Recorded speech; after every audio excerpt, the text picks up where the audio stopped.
غیر احمدی علماء کی بھاری اکثریت ارتداد کی سزا موت جیسے غیر فطری اور غیر منطقی فلسفے کو اسلام کی طرف منسوب کرتی ہے۔ ماضی قریب کے عالمی شہرت یافتہ عالم دین مولانا مودودی صاحب ہوں یا موجودہ دور کے نامور علماء کی اکثریت، تقریباً سبھی اس عقیدے پر متفق نظر آتے ہیں۔ آئیے دیکھیں کہ ہمارے دور کے ایک مشہور و معروف عالم دین اس بارے میں کیا فرماتے ہیں۔ اسلام میں مرتد کی سزا قتل ہے۔ یہ تو تھے ڈاکٹر اسرار احمد صاحب۔ ڈاکٹر ذاکر نائک صاحب اس بارے میں کیا عقیدہ رکھتے ہیں؟ اگر کوئی مسلمان غیر مسلمان بنتا ہے تو اس کی اگر وہ پروپیگیٹ کرتا ہے اپنا ریلیجن، نیا religion, it is as good as treason, تو اسلام کے اندر سزائے موت ہے۔ ناظرین کا خیال ہوگا کہ جب چوٹی کے علماء بھی یہ عقیدہ رکھتے ہیں تو یقیناً اس کی بنیاد اللہ تعالیٰ کے کلام یعنی قرآن شریف پر ہوگی۔ سو آئیے خود ڈاکٹر اسرار احمد صاحب کی زبانی سنتے ہیں کہ مرتد کی سزا موت کے اس غیر فطری عقیدے کا منبع دراصل ہے کیا۔ جو لوگ ہمارے ہاں بعض علماء بھی ہیں، جدید دانشور ہیں، جو قتل مرتد کی جو حد ہے اسلام میں اس کو تسلیم نہیں کرتے، لیکن میرے نزدیک یہ شریعت موسوی کا تسلسل ہے کہ شریعت موسوی کی جس شے کو بدلا نہ گیا ہو، جس کے بارے میں صراحتاً یہ معلوم نہ ہو کہ یہ شے تبدیل کر دی گئی، تو وہ شریعت محمدی کا جز بن گئی۔ زنا پر رجم کا معاملہ بھی یہی ہے۔ قرآن مجید میں رجم کی صحیح آیت کوئی موجود نہیں ہے، حدیث میں ہے۔ قرآن مجید میں مرتد کے قتل کے لیے کوئی آیت موجود نہیں ہے، حدیث میں ہے، سنت میں ہے، اور دونوں کی کا جو منبع ہے وہ اصل میں تورات ہے۔ تو اس بات کو اچھی طرح نقل کر لیجئے۔ یہ جگہ اکثر لوگ جو ہے یہاں بہت سرسری طور سے گزر جاتے ہیں، یہ بہت اہم ہے، اور اس کے لیے تورات کی طرف رجوع کیجئے۔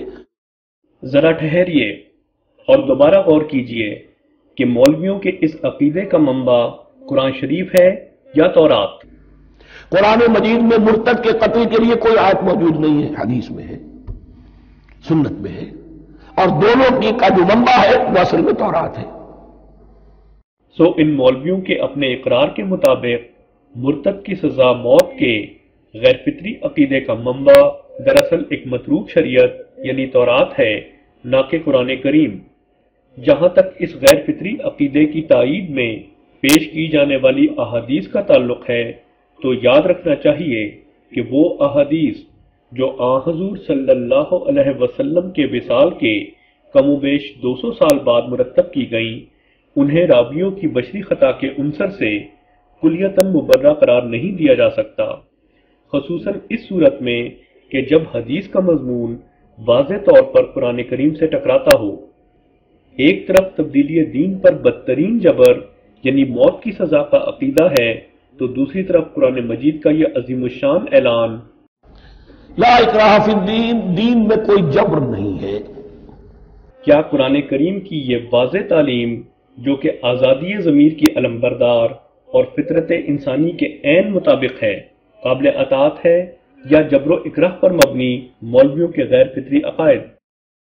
صرف یہی نہیں بلکہ قرآن کریم کی اس قدر آیات دین میں جبر و اکراہ کے اس عقیدے کے برعکس تصویر پیش کرتی ہیں کہ اب تو بعض غیر احمدی علماء بھی برسر عام اس عقیدے کو خلاف قرآن اور غیر اسلامی قرار دینے لگے ہیں۔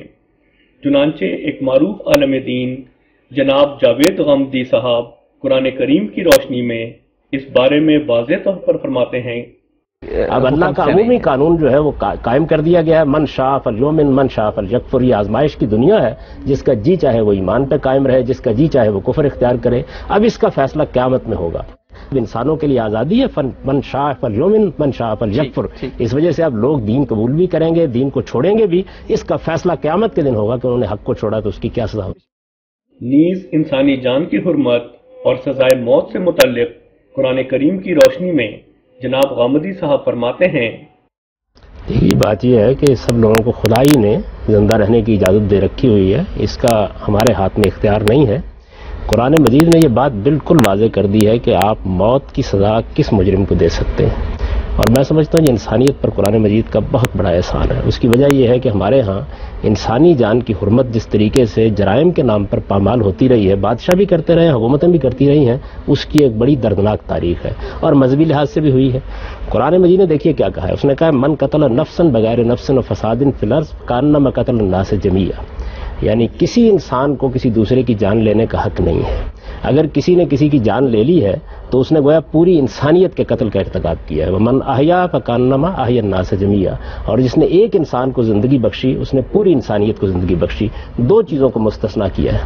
ایک چیز یہ کہ کوئی شخص کسی کو قتل کر دے اور آپ اس جرم کی پاداش میں اسے قتل کریں. دوسرے یہ کہ وہ زمین میں فساد برپا کرنے کے لیے نکل کھڑا ہو، لوگوں کی جان مال آبرو کے لیے خطرہ بن جائے، دہشت گردی کا ارتکاب کر ڈالے. قرآن کی یہ بالکل صحیح نص ہے. اس کے علاوہ آپ کسی جرم میں کسی آدمی کو موت کی سزا نہیں دے سکتی. اگر قرآن کریم کی مذکورہ بالا آیت واضح طور پر صرف دو ہی جرائم میں سزائے موت کو جائز قرار دیتی ہے تو مرتد کی سزا موت ماننے کے نتیجے میں کیا صورت پیش آتی ہے؟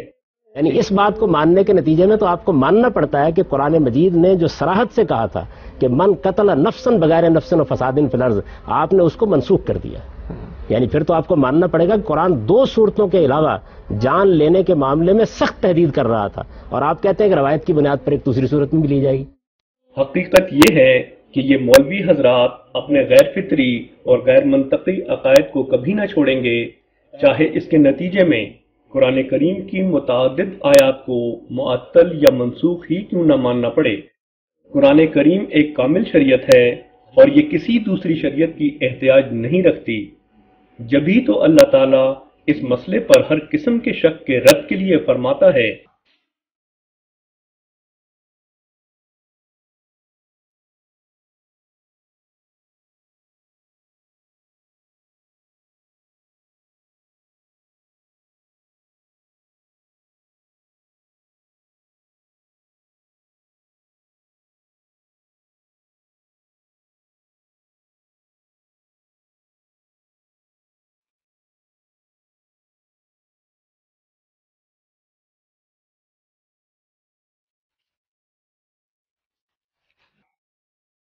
اس آیت میں بار بار کے ارتداد کے باوجود ایسے شخص کی آخری حالت کے مطابق جزا و سزا کا معاملہ اللہ تعالیٰ نے صرف اپنے ہاتھ میں رکھا ہے اور کسی انسان کو یہ حق نہیں دیا کہ وہ یہ خدائی اختیار اپنے ہاتھ میں لے.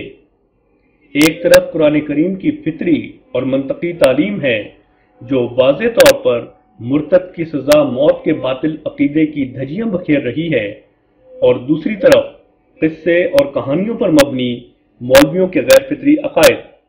فیصلہ آپ پر ہے کہ آپ کسے اختیار کرتے ہیں، مولوی کو یا قرآن کریم کو.